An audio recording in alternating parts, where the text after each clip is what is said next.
Congress party అభిమానించి అందరూ కూడా party కార్యక్రమంలో మేము భాగస్వాములతో ఉద్దేశంతో జాయిన్ అయిన సందర్భాన్ని కూడా అందరినీ కూడా సభాముఖంగా నేను చాలా కూడా అభినందనలు తెలియజేస్తున్నా.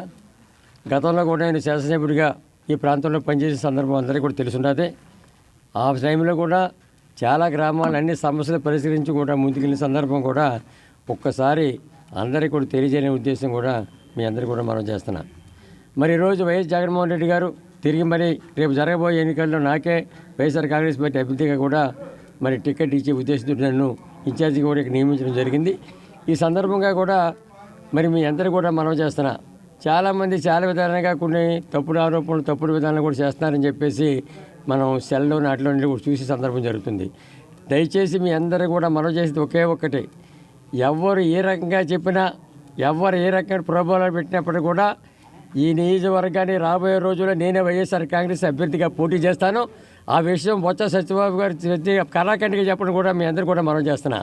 ఎవరికైనా టికెట్ వస్తుందని చెప్పేసి అనుకునే పరిస్థితి ఎవరు కూడా నమ్మి సాధ్యం కాదు. ఇది నన్ను ఎంచుకువేసి జగన్మోహన్ రెడ్డి గారు తిరిగి ప్రజల అభిమానం ఆయనకు ఉంది, తప్పకుండా ఆయనగా శాసనసభ్యుడిగా గెలుస్తారని చెప్పేసి ఉద్దేశం ఉంటే నాకు ఈ మంచి అవకాశం ఇచ్చాడు.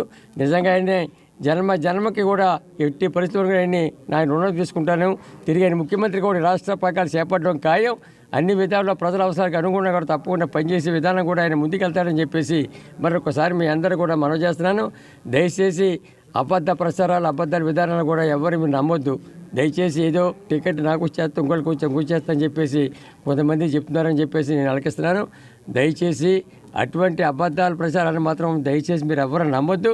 తిరిగి ఎవరైతే వైఎస్ఆర్ కాంగ్రెస్ పార్టీలో ఉన్నారో, ఎవరైతే వైఎస్ఆర్ కాంగ్రెస్ పార్టీని అభిమానిస్తున్నారో, ఎవరైతే వైఎస్ఆర్ పార్టీకి తిరిగి తప్పకుండా గెలిపించాలని ఉద్దేశిస్తున్నారో వాళ్ళందరూ కూడా ఎటువంటి ఆలోచన లేకుండా ముందుకు రండి. తప్పకుండా అందరి విధానాలు కూడా మనం వైఎస్ఆర్ కాంగ్రెస్ పార్టీ నియోజకవర్గంలో అత్యధిక మెజారిటీతో గెలిపించుకుందామని చెప్పేసి నాకు హ్యాట్రిక్ సాధించే అవకాశం కూడా నాకు ఇవ్వండి దయచేసి. గతంలో 2 పర్యాయాలు నేను ఇక్కడ శాసనసభ్యుడిగా గెలిచాను. ఈ 3వ పర్యాయం కూడా నేను శాసనసభ్యుడిగా గెలిచేటువంటి అవకాశం ఇవ్వండి. కానీ నాకు కూడా ఇది లాస్ట్ ఎలక్షన్.